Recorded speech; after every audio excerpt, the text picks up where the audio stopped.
नमस्कार, स्वागत है आप सभी का। मैं हूं आपके साथ नैना यादव। शाम के 7 बज रहे हैं और 7 बजे 24 घंटे यानी कि दिन भर की हर बड़ी अपडेट लेकर मैं हाजिर हूं। सबसे पहले बात प्रधानमंत्री नरेंद्र मोदी की कर लेते हैं, जो जम्मू कश्मीर दौरे पहुंचे। यहां पर श्रीनगर के बख्शी स्टेडियम में विकसित भारत विकसित जम्मू कश्मीर की शुरुआत की और इस दौरान पीएम मोदी ने 6400 करोड़ रुपए से ज्यादा के प्रोजेक्ट्स का उद्घाटन किया। वहीं पीएम मोदी ने परिवारवाद को लेकर भी विपक्ष पर जमकर निशाना साधा।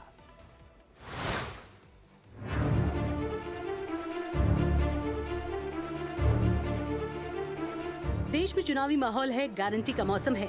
इस बीच प्रधानमंत्री मोदी श्रीनगर पहुंचे। कश्मीर को पीएम मोदी ने पहले से कहीं ज्यादा खूबसूरत बनाने का संकल्प लिया है। उनके भव्य स्वागत के लिए श्रीनगर हजारों तिरंगों और बीजेपी झंडों से पटा हुआ दिखाई दिया। पीएम मोदी ने श्रीनगर के बख्शी स्टेडियम में विकसित भारत विकसित जम्मू कश्मीर कार्यक्रम के तहत 6400 करोड़ रुपए से ज्यादा के प्रोजेक्ट्स का इनॉग्रेशन किया। साथ ही उन्होंने 1000 युवाओं को जॉब लेटर भी बांटे।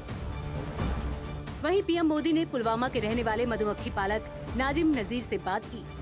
नाजिम जी। जी सर। किस तरफ? हाँ, बताइए। मेरी जर्नी स्टार्ट हुई 2018 में। मैंने अपने घर के छत पे 2 मधुमक्खी के बक्से रखे थे और मैं उस टाइम पे 10वीं जमात में पढ़ता था। मैं अक्सर स्कूल से आके छत के ऊपर जाता था और उनका केयर करता था। धीरे धीरे करके मैंने इंटरनेट पे जाके उनके बारे में पढ़ा। आपको बता दें कि कश्मीर से अनुच्छेद 370 हटने के बाद पीएम मोदी पहली बार प्रदेश की यात्रा पर पहुंचे थे। श्रीनगर में जनता को संबोधित करते हुए उन्होंने कहा कि जम्मू कश्मीर में पहले की सरकारों के समय भ्रष्टाचार और परिवारवाद का बोलबाला रहा। आज देश के विकास से परेशान होकर, जम्मू कश्मीर के विकास से परेशान होकर परिवारवादी लोग मुझ पर व्यक्तिगत हमले कर रहे हैं। पीएम मोदी ने कहा कि जम्मू कश्मीर की आवाम ये सच्चाई जान चुकी है कि उनको गुमराह किया गया था। कुछ परिवारों के फायदे के लिए जम्मू कश्मीर को जंजीरों में जकड़ दिया गया था। युवाओं को मिल रहे अवसर के बारे में पीएम मोदी ने कहा कि आज आर्टिकल 370 नहीं है, इसलिए जम्मू कश्मीर के युवाओं की प्रतिभा का पूरा सम्मान हो रहा है। दिल्ली में कांग्रेस की केंद्रीय चुनाव समिति की बैठक हो रही है और इस बैठक में 150 प्रत्याशियों के नामों पर मुहर लगेगी। सूत्रों की माने तो राहुल गांधी एक बार फिर से अमेठी और वायनाड से चुनावी मैदान में उतरेंगे, जबकि रायबरेली से प्रियंका गांधी प्रत्याशी होंगी। मोदी की अगुवाई में बीजेपी मिशन 400 के लिए चुनावी रण में उतर चुकी है। उत्तर से दक्षिण तक बीजेपी का टारगेट सेट नजर आ रहा है, लेकिन गठबंधन के बावजूद कांग्रेस मुश्किल में है। राहुल गांधी की न्याय यात्रा के बावजूद पार्टी के पक्ष में माहौल नहीं दिख रहा है। पार्टी अभी अपने प्रत्याशियों के नाम भी फाइनल नहीं कर पाई है। हालांकि आज कांग्रेस की पहली लिस्ट सामने आ सकती है।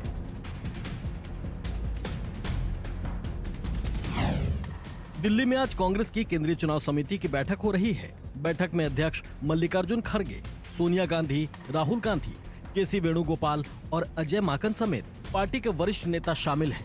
ज्यादातर राज्यों में उम्मीदवारों की स्क्रीनिंग लगभग तय हो चुकी है। सूत्रों के मुताबिक 150 सीटों पर प्रत्याशी फाइनल हो चुके हैं। कांग्रेस की पहली लिस्ट में उन राज्यों के प्रत्याशियों के नाम भी शामिल होंगे जहां पार्टी का कोई गठबंधन नहीं है और गठबंधन की कोई संभावना भी नहीं है, जैसे कि उत्तराखंड, तेलंगाना, कर्नाटक और झारखंड। कांग्रेस की पहली लिस्ट पर सभी की नजरें हैं, क्योंकि पहली लिस्ट में ही राहुल गांधी और प्रियंका गांधी के नाम होंगे।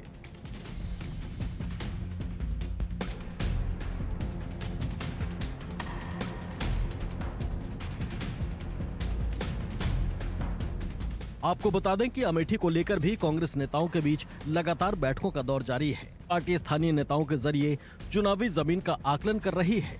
सोनिया गांधी ने राजस्थान से राज्यसभा के लिए चुने जाने के बाद भावुक चिट्ठी लिखी थी और रायबरेली और अमेठी के लोगों से परिवार के लिए उनका साथ मांगा था। जैसे जैसे लोकसभा चुनाव नजदीक आ रहा है, वैसे वैसे बीजेपी हर हथकंडा अपना रही है। अब ऐसे में चर्चा है कि बीजेपी और बीजेडी पार्टी दोनों एक साथ उड़ीसा चुनाव लड़ेंगे।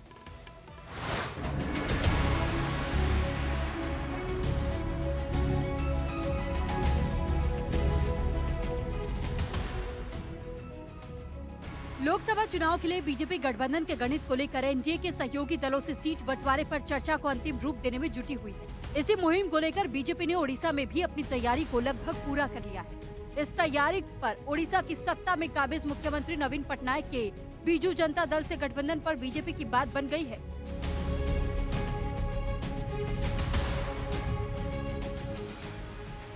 आगामी लोकसभा चुनाव के लिए बीजेपी और बीजू जनता दल के बीच ओडिशा में गठबंधन होना लगभग तय माना जा रहा है, जिसका कारण है बीते दिन ओडिशा के बीजेपी नेताओं ने अमित शाह और जेपी नड्डा के साथ दिल्ली में मुलाकात की। तो इसी दिन बीजेडी नेताओं ने सीएम नवीन पटनायक के आवास पर बैठक की। सूत्रों के मुताबिक एक हफ्ते पहले ही बीजेपी और बीजेडी के बड़े नेताओं में गठबंधन को लेकर के बातचीत हो चुकी है।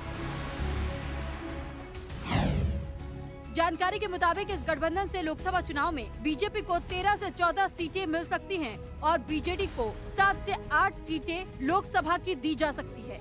बीजेपी और बीजेडी के बीच ये गठबंधन विधानसभा चुनाव में भी रहेगा, जहां उड़ीसा में 147 विधानसभा सीटें हैं, तो वहीं बीजेडी को विधानसभा की 95 से 100 सीटों पर चुनावी ताल ठोकने का मौका मिल सकता है।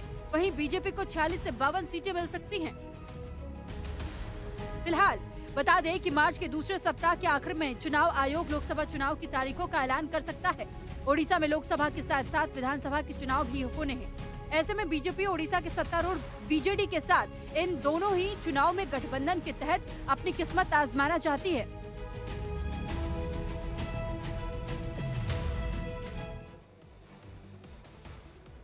पश्चिम बंगाल का संदेशखाली मामला चर्चा का विषय बना हुआ है, जहां बीते दिन संदेशखाली महिलाओं ने पीएम मोदी से मुलाकात की, तो वहीं बंगाल की मुख्यमंत्री ममता बनर्जी सड़क पर उतर आई।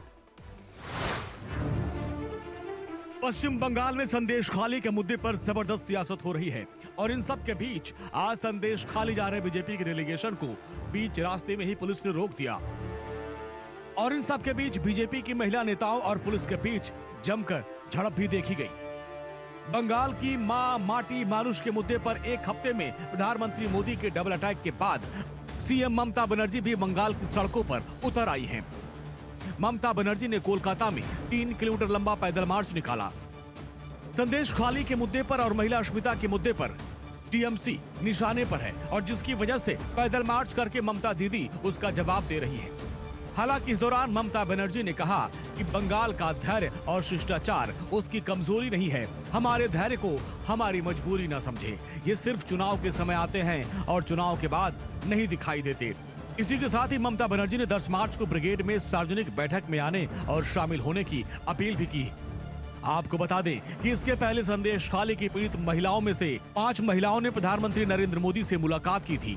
पीएम मोदी एक रैली को संबोधित करने पश्चिम बंगाल के बारासात पहुंचे थे।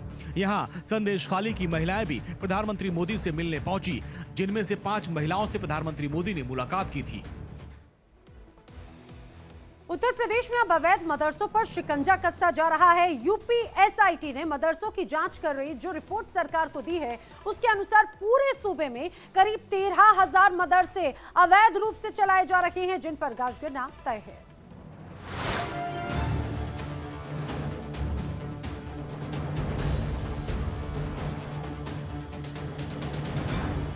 यूपी में अवैध मदरसों पर योगी सरकार की नजर टेढ़ी हो चुकी है। यूपी में अब अवैध मदरसे मिट्टी का ढेर बन जाएंगे। बाबा का बुलडोजर जब गरजेगा तो अवैध मदरसों का आका थर थर कांपेगा, क्योंकि अवैध मदरसों की जांच कर रही यूपी एसआईटी ने शासन को अपनी रिपोर्ट सौंप दी है, जिसके बाद अवैध मदरसों पर कार्रवाई की तलवार लटक चुकी है। रिपोर्ट के अनुसार एसआईटी ने कुल 23,000 मदरसों की जांच की। जांच में 5,000 मदरसों के पास अस्थायी मान्यता है तो 5,000 के पास स्थायी मान्यता, जबकि 13,000 मदरसे ऐसे पाए गए जिनके पास रजिस्ट्रेशन नहीं है या फिर उनका नवीनीकरण नहीं हुआ है। अब इन अवैध मदरसों में ज्यादातर मदरसे नेपाल के सीमावर्ती जिलों में स्थित हैं। महाराजगंज, श्रावस्ती, बहराइच समेत 7 जिलों में ये मदरसे मौजूद हैं। देखिए, कोई भी देश में शिक्षा व्यवस्था को लेकर के कोई सवाल नहीं है, लेकिन शिक्षा की आड़ में अगर कुछ देश के विरुद्ध गतिविधियां होंगी तो जांचा भी जाएगा और जो दोषी होंगे उनके खिलाफ कार्रवाई भी की जाएगी और उसी के क्रम में कार्रवाई की स्थिति हो सकती है, हुई हो भारतीय जनता पार्टी के पास आखिर मुद्दे क्या हैं? हिंदू मुसलमान, मंदिर मस्जिद, भजन कीर्तन, अजान, लव जिहाद, हिजाब नकाब, मदरसा, फिल्में, मदारे, यूसीसी, हलाल प्रोडक्ट, इन सब मुद्दों के पीछे भारतीय जनता पार्टी छुप जाना चाहती है। इसलिए आज मदरसों की बात कर रही है, जिससे उसे किसान, मजदूर, नौजवान पे जवाब न देना पड़े। भारतीय जनता पार्टी अवैध मदरसों के नाम पे लगातार हिंदू मुसलमान करना चाहती है। एसआईटी ने सरकार के इन अवैध मदरसों को बंद करने की सिफारिश की है, जिसके बाद यूपी मदरसा बोर्ड इन पर कार्रवाई करने की तैयारी कर रहा है। जानकारी के अनुसार अवैध मदरसों को खाड़ी देशों से फंडिंग हो रही है।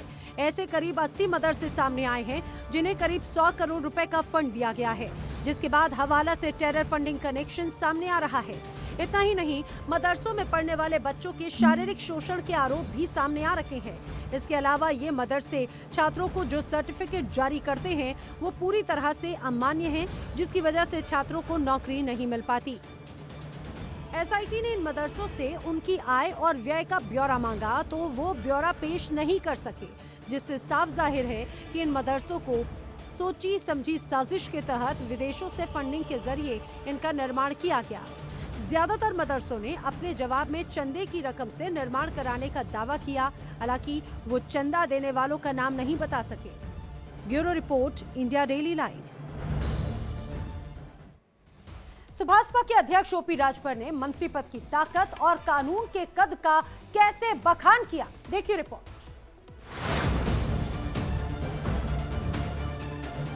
सुभाषपा के अध्यक्ष ओपी राजभर ने आज अपने बयान से कैसे सियासी गलियारों में तहलका मचाया, जरा सुनिए। ये है पावर। अब जाके बता देना कि मंत्री जी भेजे हैं, और दरोगा जी की पावर तो हो नहीं कि मंत्री जी से फोन करें कि भेजले होगा कि नहीं। बोलिए, है पावर? एसपी को भी पावर नहीं है, डीएम को भी पावर नहीं है। आज जिस मुकाम पे हम खड़े हैं, डीजी को भी पावर नहीं है। पुलिस महकमे को हड़काने वाले मंत्री जी की पावर बताने वाले ओपी राजभर आज अपने पूरे रंग में नजर आए। पीले गमछे की ताकत का एहसास कराते ओपी राजभर कानूनी हलकों में दम भरते नजर आए।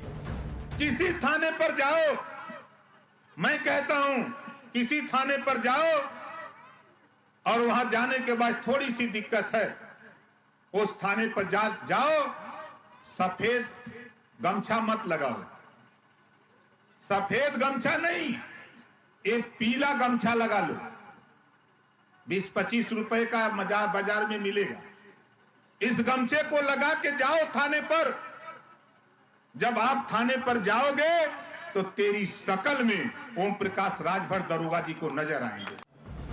आज ओपी राजभर ने सिर्फ मंत्री पद की ताकत का ही अंदाजा नहीं कराया, बल्कि अपने नाम की पावर का भी वजूद बताया। राजभर ऐसे छाए कि सब सुनते गए। Bureau report, India daily live. Unnao के बीजेपी सांसद साक्षी महाराज एक बार फिर से राहुल गांधी को लेकर बड़ा बयान देते नजर आए। साक्षी महाराज ने क्या कहा, देखिए इस रिपोर्ट में।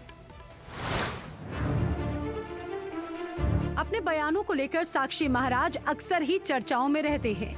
बीजेपी के फायर ब्रांड नेता और उन्नाव के सांसद साक्षी महाराज ने हाल ही में मायावती को आयरन लेडी कह दिया, तो वहीं कांग्रेस पार्टी और पार्टी के नेता राहुल गांधी भी जमकर निशाने पर थे। साक्षी महाराज ने कहा कि हिंदू कभी कोट के ऊपर जनेऊ नहीं पहनता, उनके कोट के ऊपर का जनेऊ ही बताता है कि कुछ गड़बड़ जरूर है। साक्षी महाराज ने कहा कि जब वो कहते हैं कि वो हिंदू हैं तो उनका डीएनए टेस्ट होना चाहिए। अब हिंदू कभी कोट के ऊपर जनेऊ नहीं पहनता है, उनके कोट के ऊपर का जनेऊ ही बताता है कि कुछ गड़बड़ जरूर है, और जब वो कहते हैं कि हिंदू हैं तो उनका डीएनए टेस्ट होना चाहिए।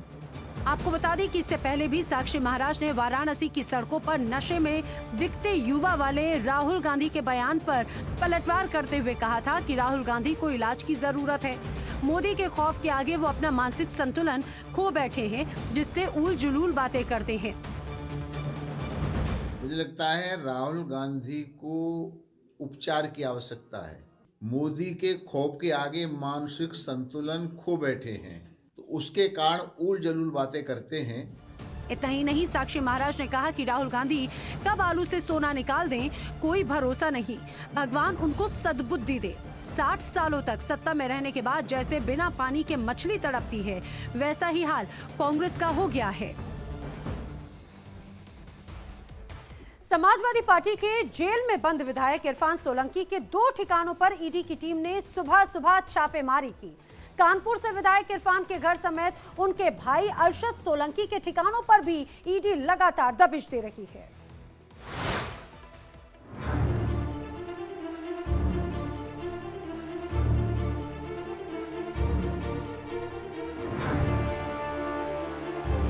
समाजवादी पार्टी के विधायक इरफान सोलंकी के ठिकानों पर ईडी की टीम ने छापा मारा है। इस दौरान यहां लगे सीसीटीवी कनेक्शंस को काट दिया गया।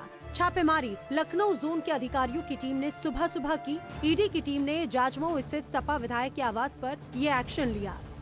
ईडी की एक टीम ने इरफान सोलंकी के भाई अरशद के घर पर भी छापेमारी की। अरशद सोलंकी से उनके आवास पर पूछताछ चल रही है। ईडी की टीम ने सपा विधायक के परिसर में लगा सीसीटीवी कनेक्शन बंद कर दिया है। आपको बता दें कि कानपुर से समाजवादी पार्टी के विधायक इरफान सोलंकी पिछले 1 साल से जेल में बंद हैं। उनके खिलाफ एक महिला ने प्लॉट पर कब्जा करने की मंशा से आगजनी करने का आरोप लगाया है। विधायक इरफान सोलंकी के ऊपर अब तक 17 मामले दर्ज हो चुके हैं। राज्यसभा चुनाव के समय सोलंकी ने वोट डालने के लिए कोर्ट में अर्जी दाखिल की थी। हालांकि कोर्ट ने उनकी अर्जी को खारिज कर दिया था। दरअसल इरफान सोलंकी के वकील मोहम्मद आसिफ खान ने एमपी एमएलए कोर्ट में अर्जी दाखिल कर मांग की थी कि उन्हें राज्यसभा चुनाव में वोट डालने की अनुमति दी जाए। इरफान के वकील ने कोर्ट में बीते दिनों झारखंड सीएम हेमंत सोरेन का उदाहरण देते हुए अपील की थी। जैसे उच्च न्यायालय ने फ्लोर टेस्ट के लिए झारखंड के सीएम को जेल से बाहर जाने की अनुमति दी, वैसे ही इरफान को वोट डालने के लिए अनुमति दी जाए। मालूम हो कि आगजनी मामले के अलावा सोलंकी पर कर्नलगंज थाने के अंतर्गत आचार संहिता उल्लंघन का मामला भी दर्ज है। इस केस में पुलिस की तरफ से चार्जशीट और गवाह पेश किए जा चुके हैं। फैसला आने वाला है और इसके साथ ही इरफान सोलंकी पर दर्जनों और मुकदमे दर्ज हैं, जो इरफान की मुसीबतें बढ़ाने वाले हैं। Bureau report, India daily live. 3 feet height है, इमरजेंसी केसेस हैंडल नहीं कर पाओगे, ये कहकर रिजेक्ट कर दिए गए थे गणेश बरैया। फिर एक लंबी लड़ाई के बाद में आखिर गणेश कैसे डॉक्टर बने, ये रिपोर्ट देखिए।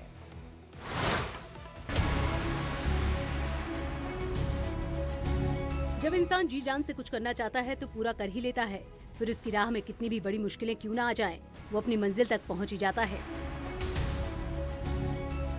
गुजरात के गणेश बरैया पर ये बात सटीक बैठती है। गणेश आज गुजरात के एक कामयाब डॉक्टर हैं, लेकिन 6 साल पहले जब उन्होंने ये सफर शुरू किया तब उनके लिए ये बेहद मुश्किल था। अपने कद की वजह से उन्हें रिजेक्शन झेलना पड़ा, लेकिन गणेश रिजेक्शन से न डरे और न ही उनका मनोबल टूटा, और वो जो करना चाहते थे उन्होंने कर दिखाया।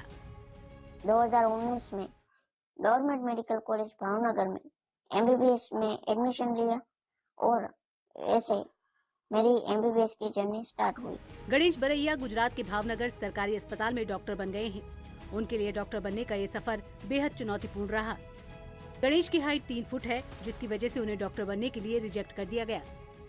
लेकिन गणेश के इरादे पक्के थे। उन्होंने हाई कोर्ट और सुप्रीम कोर्ट का दरवाजा खटखटाया और उन्हें एमबीबीएस करने की परमिशन मिल गई। गुजरात हाईकोर्ट में केस दाखिल किया।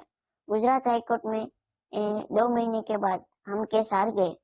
तब बहुत उदास रहा और पर दलपत भाई और रेवत सिंह ने ये डिसाइड किया था हम हाई कोर्ट में केस हार गए तो क्या हुआ, हम सुप्रीम कोर्ट में केस दाखिल करेंगे। फिर हमने सुप्रीम कोर्ट में केस दाखिल किया और सुप्रीम कोर्ट का 2018 में जजमेंट आया कि आपको एमबीबीएस में एडमिशन मिल सकता है। Committee of medical council of India ने उन्हें उनकी हाइट की वजह से रिजेक्ट कर दिया था। दरअसल काउंसिल का कहना था कि गणेश अपनी हाइट की वजह से इमरजेंसी केस नहीं देख पाएंगे। इसके बाद भावनगर के कलेक्टर ने उनकी मदद की और उन्हें हाई कोर्ट जाने के लिए कहा। इसके बाद उन्होंने सुप्रीम कोर्ट का दरवाजा खटखटाया और साल 2018 में कोर्ट ने फैसले में उन्हें एमबीबीएस करने के लिए एडमिशन लेने की इजाजत दे दी। इसके बाद गणेश बरैया ने 1 साल बाद यानी 2019 में एमबीबीएस में एडमिशन लिया और अब गणेश बरैया डॉक्टर बन चुके हैं।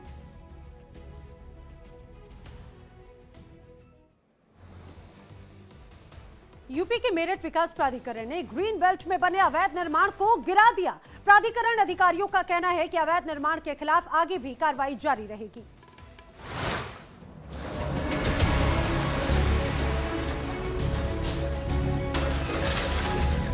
मेरठ विकास प्राधिकरण ने सुबह सुबह अवैध निर्माण के खिलाफ बड़ी कार्रवाई की। ग्रीन बेल्ट में अवैध रूप से बन रहे निर्माणाधीन रेस्टोरेंट पर बुलडोजर गरजने शुरू हो गए। सुबह सुबह मीडिया की इस कार्रवाई से अवैध निर्माण करने वालों में हड़कंप मच गया। दरअसल सीलिंग की कार्रवाई और एफआईआर के बावजूद भी अवैध निर्माण जारी था। जानकारी के मुताबिक मेरठ के दिल्ली देहरादून नेशनल हाईवे पर कंकरखेड़ा थाना इलाके के रोहटा रोड बाईपास पर ईरा गार्डन के बाहर ग्रीन बेल्ट में अवैध रूप से रेस्टोरेंट बनाया जा रहा था।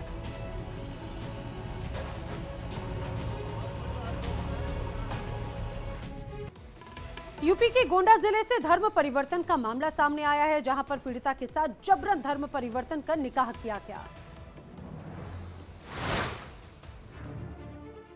यूपी के गोंडा में छपिया थाना क्षेत्र के एक गांव की रहने वाली हिंदू युवती का धर्म परिवर्तन कराकर निकाह करने का मामला सामने आया है। आरोप है कि एक मुस्लिम युवक ने पहले हिंदू बनकर युवती को अपने प्रेम जाल में फंसाया और फिर उसे अपने साथ लखनऊ भगा ले गया। लखनऊ में उसने युवती का जबरन धर्म परिवर्तन कराकर उससे निकाह कर लिया। जनपद गोंडा के थाना छपिया में एक महिला द्वारा प्रार्थना पत्र दिया गया। उस प्रार्थना पत्र में उसने आरोप लगाया है कि साबिर नाम का एक व्यक्ति उसे बहला फुसला के लखनऊ ले गया। लखनऊ में उसका धर्म परिवर्तन कराकर उससे शादी कर ली। शादी के पश्चात उसके द्वारा मारपीट की गई। लड़की ने धर्म परिवर्तन से इनकार किया तो उसके साथ जबरदस्ती की गई और घर में बंधक बनाकर रखा गया। मौका मिलने पर युवती आरोपी के घर से भाग निकली और सीधे छपिया थाने पहुंची। लड़का है मुसलमान, मतलब धोखे से मैं लेके गए कहीं इनके दूसरे शादी करब। मैं लेके गए, इनके अम्मी इनके प्रधान सब है मिला रहे। थाना से शुरू हुआ, थाना गए, उनके घरे कहीं मेरे घरे आओ, कोनो बात नहीं है। उनके घरे गए, उनकी अम्मी थाना पुलिस करी, थाना पुलिस का केस 50,000 दीन। पीड़ित लड़की ने अपर पुलिस अधीक्षक को अपनी पीड़ा बताई, जिसके बाद छपिया पुलिस को कार्रवाई के निर्देश दिए गए।